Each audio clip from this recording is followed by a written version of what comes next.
You know, why would you create this criminal creature, put him in an environment where he could work out his worst criminal inclinations, having this false feeling of independence from God, when you could just make them angels and pop them into heaven? Lot of content in that verse.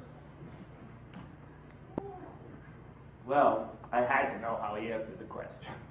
You know, I didn't believe in God. I wasn't hoping to ever believe in God. I just was curious. I thought the author had committed theological suicide by bringing up that question at the beginning of the story of humanity. You know, ask it at the end at least. Not at the beginning. You're going to lose most of your audience right there. But I had to see what he had to say. So I came to the next verse, and it reads, "And he taught Adam the names of all things. And then he placed them before the angels and said, 'Tell me their names if you are right.'" Now, you know, I've read the story of Adam many times. It's a beautiful, beautiful biblical story, by the way. Powerful, passionate, you know, really a lot of angst in that story. I thought, did the author get it wrong? I mean, did he just not understand the story? I mean, because you know why we're here from the biblical perspective. I mean, you know, this life is punishment for that being sin. But, you know, he seems to have it wrong, you know. He's saying, I'm about to put this vicegerent on her. I thought, we're not put here to fill some positive function, to be elected to some lofty role. We're put here as a punishment. But that's not what the verse says. The angels ask the obvious question, and now Quran, and presumably God, from the perspective of the Quran, is starting to explain things. And then he taught Adam the names of all things. So in answer to the angel's question, first the Quran is emphasizing that God teaches man, and man is a learning creature. And then he taught Adam the names of things, and then he placed them before the angels and said, "Tell me their names if you are right." Now, when you read a text like this, you kind of, you know, I was always taught to learn how to read poetry and, you know, classical works. So you got to kind of read between the lines. But what is it saying? You know, it emphasizes God teaches man how to name things. In particular, what special intellectual gift is God teaching him? How to communicate verbally with others, how to assign verbal symbols to all that comes into human imagination. And the Quran says this is one of the great gifts that God gave, one of the preeminent gifts that God gave man over the other beings. It's a great ability to communicate. Later in the Quran, it will say, "Read in the name of your Lord, who created man out of a tiny creature that clings." And then it orders the reader again, "Read, for your Lord is the most powerful, for he gave man the use of the pen and taught him with it." He taught man the use of the pen, taught him what he could not know. Emphasizing the collective way we all learn, especially through the use of the pen. Quran says that this ability to communicate, and to communicate verbally, and to communicate via writing, is one of the great, great gifts that God gives humankind.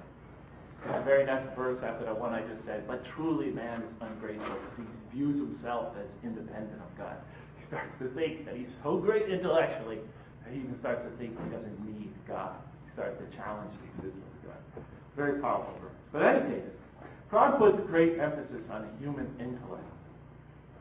But here it seems to be emphasizing it in response to the angel's question. Because not only does he teach man, but then he gives the angels an intellectual test. He places some things before the angels and says to me, "Now name them if what you said about the humans is right."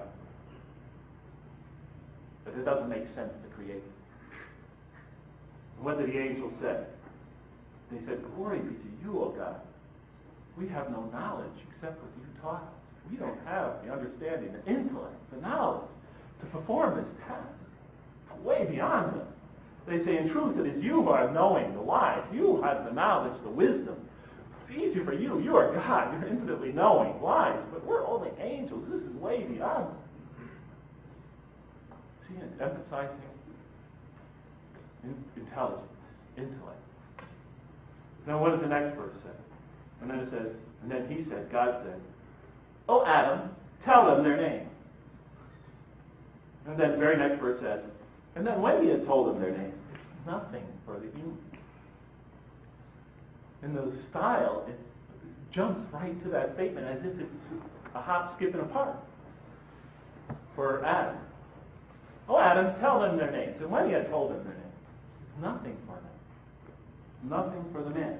And when he had told them their names, God said to the angels, did I not tell you that I know what is unseen in the heavens and the earth? Did I not tell you that I see the big picture, that I know exactly what I'm doing?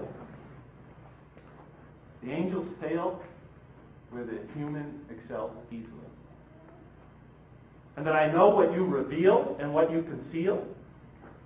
I stopped for a second. I said, wait a minute. Okay, you've emphasized human intellect here. Showed the angels that men are potentially intellectually superior to angels. Okay, I got that. What's this line about revealing and concealing? You didn't say anything about revealing and concealing. Did I not tell you what you reveal and conceal? And this is the method of the Quran. It asks questions where the answer is you have to sort of reach inside yourself and think and deliberate and ponder. It forces you to read between the lines. I'm looking at that and I said, what did God reveal and conceal? What did the angel's question reveal and conceal? God said, did I not tell you what you reveal and conceal? So I think about it for a second. I think, well, what they revealed was obvious. Humanity's sinister propensities. Man's criminal nature. Human destructiveness and violence. Are you following? But what did they conceal? I didn't see them conceal anything. It didn't mention what they conceal. And then, of course, I realized it's obvious. The flip side of the coin. Yes, humans could do great violence. Yes, they could do terrible destruction. Yes, they could do tremendous evil. But they could also do tremendous good. But the angels, like I, was always blinded to that side of human nature. The angels in their question, and I myself, was always blinded to that side of human nature. I always just saw the dark side. It was too big in my mind. Blinded me to the other side. Yeah, human beings could do tremendous good. They could rise to the heights of compassion and empathy and goodness and self-sacrifice.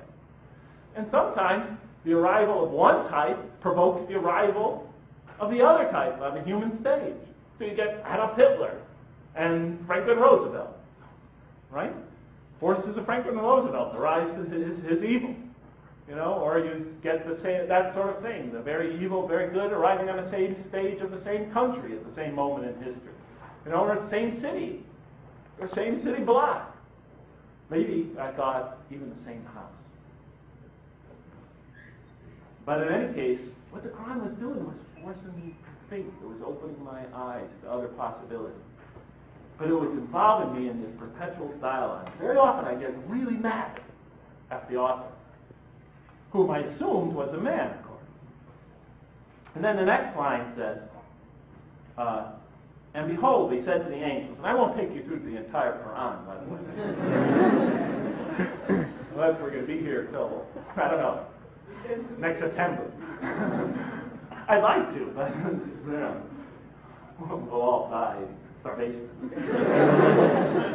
And then the next line says, I'll just take you through a few more lines and then try to rush things along after that. And we said, and by the way, if you want to find it in greater detail, it's a chapter about 100-page long in my book, Losing Our Religion, A Call for Help. I write about this at some length.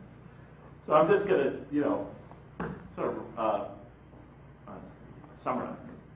And we said in the next line it says, and we said, oh Adam. No, in the next line it says, after, behold, Adam tell their names, etc. The next line says, and behold, we said to the angels, after the humans succeed, but the angels fail. And behold, we said to the angels, now bow down to Adam. And they bowed down. Not so Iblis. It says he refused and was arrogant.